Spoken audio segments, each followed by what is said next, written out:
हाँ जी, good morning. अगर सो रहे हैं तो जग जाइए, और अगर जगे हुए हैं तो चलिए आज के दिन को स्पेशल बनाते हैं। किसके लाइफ में क्या चल रहा है बात कोई नहीं जानता, किसके दिल में किस बात का दुख है ये भी हर किसी को नहीं पता होता। लेकिन सुबह की शुरुआत अगर अच्छी बातों से की जाए तो उस दिन की तो बात ही कुछ और है, क्योंकि किसकी कौन सी बात आपकी ज़िंदगी बदल के रख दे ये भी तो कोई नहीं जानता ना। लेकिन ज़िंदगी में ऐसा होता है, कभी कभी इंसान अपनी पुरानी बातों को लेके, पुरानी गलतियों को लेके, या फिर कुछ ऐसी चीज़ें जो उसने पहले कभी करी थी उस चीज़ को लेके कभी कभी काफ़ी परेशान हो जाता है। इतना परेशान जैसे कि वो उसकी ज़िंदगी का एक अहम हिस्सा काफ़ी डिप्रेशन में चला जाता है। खैर, अब इंसान है तो गलतियाँ तो होंगी, क्योंकि इंसान तो वैसे ही गलतियों का पुतला कहते हैं। लेकिन मज़े की बात यह है कि जितनी ज़िंदगी में जितना आपके सुख ज़रूरी है उससे कहीं ज़्यादा ज़रूरी है कि आपकी ज़िंदगी में दुख हो, ताकि आपकी ज़िंदगी का एक समानता बना के ज़िंदगी को जिए। खैर, आज की कहानी बहुत ही स्पेशल होने वाली है। उम्मीद है कि ये कहानी हर बार की तरह ये भी आपकी ज़िंदगी में एक बेहतरीन सबक और एक बेहतरीन बदलाव ज़रूर लाएगी। एक वक्त की बात है, क्लास में एक प्रोफेसर लेक्चर दे रहे थे। लेक्चर काफ़ी अच्छा चल रहा था, बच्चे उनकी बातों को सुन रहे थे। तो प्रोफेसर ने नोटिस किया कि लास्ट बेंच पे बैठा एक लड़का जो थोड़ा अनकंफर्टेबल सा फील हो रहा था, ऐसे जैसे कि वो उनकी बातों को ध्यान से सुन नहीं रहा था।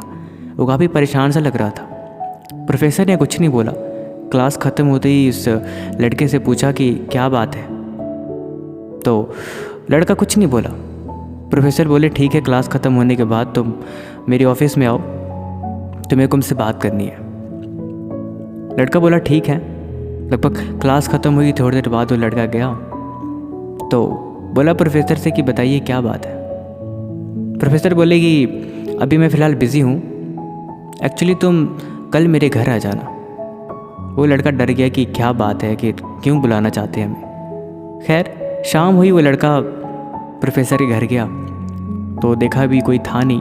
प्रोफेसर बोले तुम बैठो, मैं आता हूँ थोड़ी देर में। प्रोफेसर ने अंदर से शिकंजी बना के लाए, जिसमें जानबूझ के नमक थोड़ा ज़्यादा कर दिया ताकि वो कड़वी हो जाए, और वो चीज़ बना के उस स्टूडेंट को दिया। उसने जब ही उसका टेस्ट ली, उसे इतना खट्टा था कि उसने पिया नहीं किया, वो मतलब घबरा गया। प्रोफेसर बोले क्या क्या बात है, सब ठीक है? उसने बोला नहीं नहीं, इसमें ये थोड़ा कड़वा लग रहा है। प्रोफेसर बोले लाओ फिर मैं इसे फेंक देता हूँ बाहर, जब ये सही नहीं है तो फिर क्या फ़ायदा इसे रखने का। लड़का बोला नहीं नहीं नहीं, इसकी क्या ज़रूरत है, सिर्फ नमक ही ज़्यादा है, इसमें अगर आप चीनी मिक्स करेंगे थोड़ा सा तो शायद चीज़ें सही हो जाए और ये पीने लायक बन जाए। प्रोफेसर बोले क्या रियली में ऐसा हो सकता है? वो बोले हाँ हाँ, क्यों नहीं होगा, नमक ही तो ज़्यादा है, इसमें फेंकने से क्या होता है, फेंकने का तो कोई मतलब ही नहीं।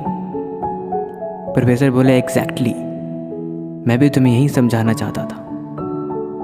मुझे नहीं पता तुम्हारी लाइफ में क्या हुआ है, लेकिन मुझे पता लगा कि एक्चुअली तुम्हारी लाइफ में तुम काफ़ी परेशान हो अपनी पुरानी गलतियों को लेके। किसी ने तुम्हें हर्ट किया है, जिस चीज़ को तुम बोल नहीं पा रहे। तो जो होना था हो गया, जो होना था वो हो गया, लेकिन कुछ चीज़ें भूली नहीं जा सकती, मैं इस बात को मानता हूँ। कुछ गलतियाँ जो शायद आपको बहुत परेशान करती हैं, वो आपकी ज़िंदगी है, तो एक गलती की वजह से पूरी ज़िंदगी बर्बाद करना ये कौन सी समझदारी है? ये शिकंजीवी और तुम्हारी लाइफ ये दोनों एक जैसे हैं। थोड़ा सा नमक ज़्यादा हो गया मतलब थोड़ी ज़िंदगी ख़राब हो गई, इसका स्वाद सही नहीं आ रहा, तो इसका मतलब ये नहीं है कि तुम ज़िंदगी को बर्बाद कर दोगे। उसमें मिठास घोलो, चीज़ों में अच्छाई डालो, और ज़रूरी नहीं है कि जो चीज़ ख़त्म हो गई वो ख़त्म हो गई। अगर आप उसे ठीक नहीं कर सकते, अगर आप उसे सही नहीं की जा सकती चीज़ें एक्चुअल में, तो ऑप्शन और भी हैं जहाँ पे आप उन चीज़ों को सही करके एक अलग से ज़िंदगी जी सकते हो। क्योंकि कहते हैं ना, हर समस्या का हल है और हर प्रॉब्लम का सलूशन है, बस ज़रूरत है आपको उसे समझने की और जानने की।